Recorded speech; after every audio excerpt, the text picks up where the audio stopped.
안녕하십니까, 강동원 변호사입니다. 이번에는 메타버스에 관한 법적 쟁점을 좀 말씀드리려고 하는데요. 일단 메타버스가 뭔지 아셔야죠. 메타는 그 배후를 말하는 게 넘어서를 말하는 거고, 버스는 유니버스, 우주를 말하는 거죠. 그래서 뭐 유니버스 세계를 넘어서는 세계, 뭐 배후에 있는 세계, 이걸 의미하는 것 같은데, 일종의 VR, Virtual Reality, 그러니까 이제 가상현실이 조금 더 이제 발전된 겁니다. 이게 실제 가상현실에서 사회 경제 활동까지 할 수 있게 만들어 놓은 거를 메타버스라고 합니다. 근데 이제 메타버스 여러 가지 법적 문제가 발생할 수가 있어서 여기에 관해서 좀 논의를 해보도록 하겠습니다.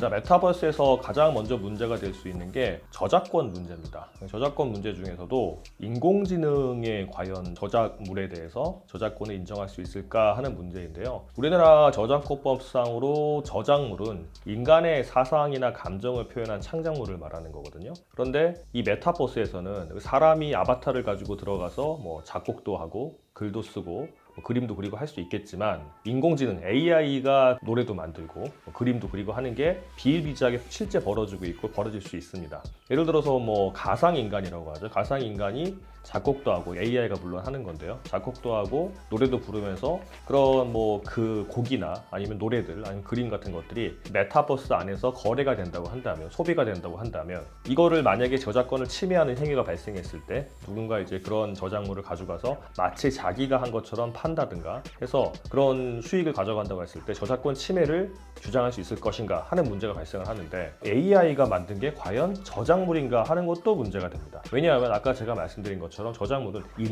인간의 사상 감정에 의해서 발생된 창조물이어야 되는데, AI는 인간이 아니잖아요. 그러면 AI가 아니라 AI를 뭐 발명한, 아니면 AI를 사서 설치한 그 사람에게 저작권이 가는 거 아니냐 말이 나올 수도 있는 거고, 아니면 AI 자체에 대해서 저작권이 인정될 수도 있는 거고, 이런 문제가 좀 발생할 수가 있고요.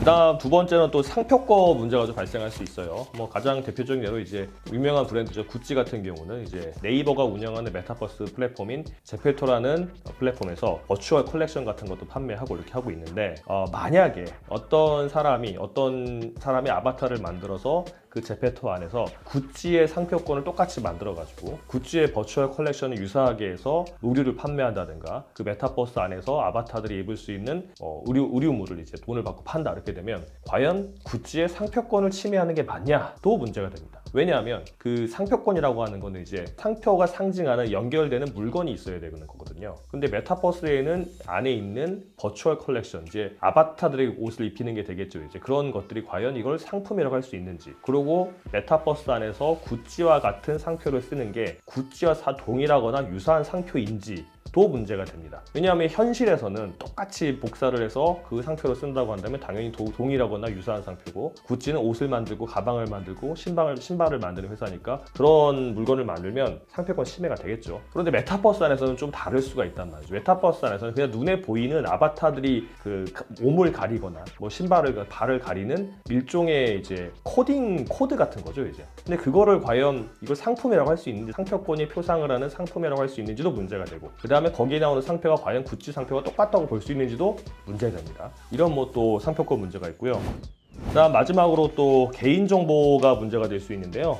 기존의 뭐 사이버 공간 같은 경우는 어떤 커뮤니티 같은 데 들어갈 때, 가입할 때 내가 현실 세계에서 쓰는 이름, 뭐 우리나라 같은 경우는 주민번호, 주소 이런 것들을 쓰고, 그 다음에 아이디도 만들고 비밀번호를 만들어서 가입을 해서 내가 그 아이디와 비밀번호를 써서 접속을 해서 어떤 행위를 한다 그러면 그 로고가 다 남지 않습니까? 그러면은 물론 현실 세계보다는 조금 더 어려울 수 있겠지만 역추적을 하면 다 확인이 가능한데, 메타버스 같은 경우는 좀 어려울 수가 있어요. 왜냐하면 내가 어떤 사이트에 들어가서 어떤 행위를 한다는 게 아니라 그 어떤 메타버스 안에서 서로 상호작용이 수십 개, 수천 개, 수만 개, 수억 개가 이루어질 수 있기 때문에 그 개인정보가 어떤 정보가 어떻게 유통이 되는지 추적하기가 매우 어렵습니다. 그리고 과연 이런 개인정보를 기존 사이버 공간에서 개인정보를 관리하던 그 법제가 그대로 적용될 수 있는지, 그것도 좀 논의의 대상이 될 수가 있겠죠.